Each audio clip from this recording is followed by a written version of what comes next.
Bakso.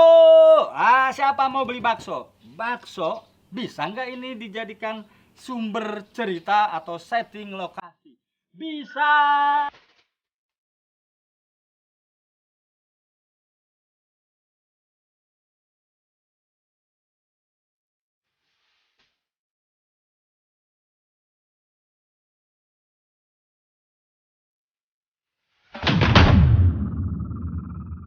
Bakso, bakso.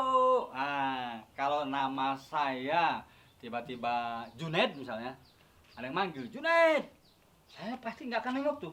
Tapi ketika bakso, nengok. Seperti tukang beca, tukang ojek, ya, tukang kue apalagi yang parah tuh. Bibi, enggak nengok kalau kue, nengok. Nah, sahabat, Golagong, ini Museum Literasi Golagong. Saya membeli gerobak ini seharga sekitar 400.000 rupiah ketika melewati sebuah rumah di perkampungan. Saya tanya itu dipakai nggak gerobaknya? Oh udah enggak, udah saya beli. Seperti juga beca. Nah, apa yang akan saya lakukan dari gerobak ini? Sekali lagi, hal kecil bagi penulis bisa jadi besar, hal biasa bisa jadi luar biasa. Saya membayangkan menulis cerita tentang tukang bakso. Apakah itu biasa? Biasa.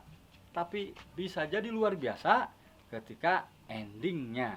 Nah, saya akan langsung saja ke penulisan cerita pendek. Nah, dalam cerita pendek itu ada premis. Ingat tuh, ada premis.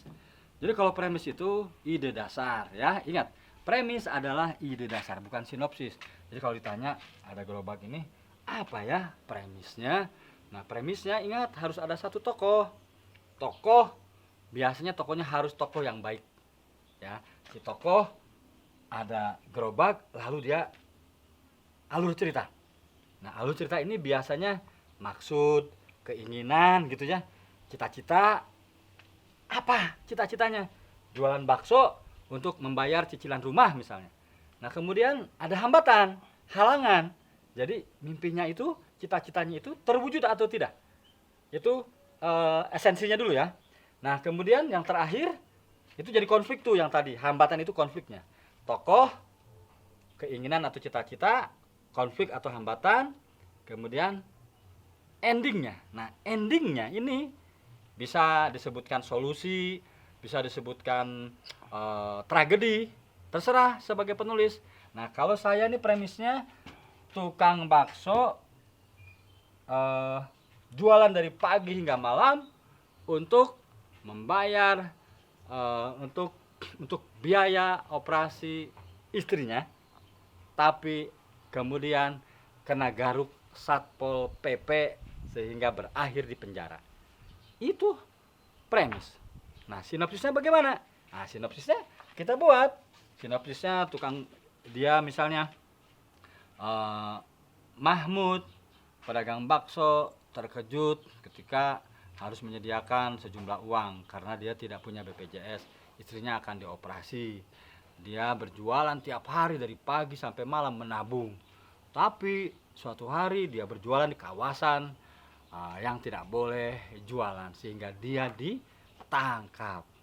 Yang luar biasa misalnya nih plot twistnya ditemukan.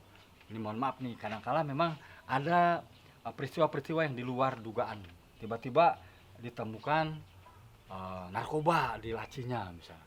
Padahal si tukang bakso itu tidak pernah berjualan seperti itu. Pembaca diberitahu tidak pernah. Tapi bisa saja si istrinya terkejut. Lalu suaminya minta maaf. Ya, selama ini di sela-sela jualan bakso ada anak muda yang ingin membantu sehingga saya harus menjual bakso ke tempat-tempat tertentu. Jadi ketika istrinya misalnya menengok atau suaminya bilang ke polisi, tolong beri waktu 10 menit saja, saya menceritakan ini pada istri saya. Jadi pembaca juga akan kaget tuh. Oh, jadi selama jualan itu kenapa banyak yang beli? Ternyata itu transaksi ganja misalnya. Jadi si suami ini mengambil jalan pintas. Itu plot twist. Ya, di ending ceritanya tiba-tiba pembaca dikejutkan. Jadi akan terjawab, kan orang akan menduga pasti itu hanya akal-akalan polisi.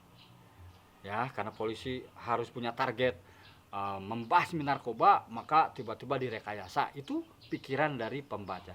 Tapi pengakuan tokoh tukang bakso ketika dibawa menengok istrinya yang akan dioperasi, dia bicara, selama ini saya menjual ke tempat-tempat tertentu. Jadi pembaca nanti akan merasa, oh iya ya, pantesan dia jualannya di perumahan-perumahan yang sebetulnya tidak layak membeli bakso dengan gerobak yang sudah jelek ini.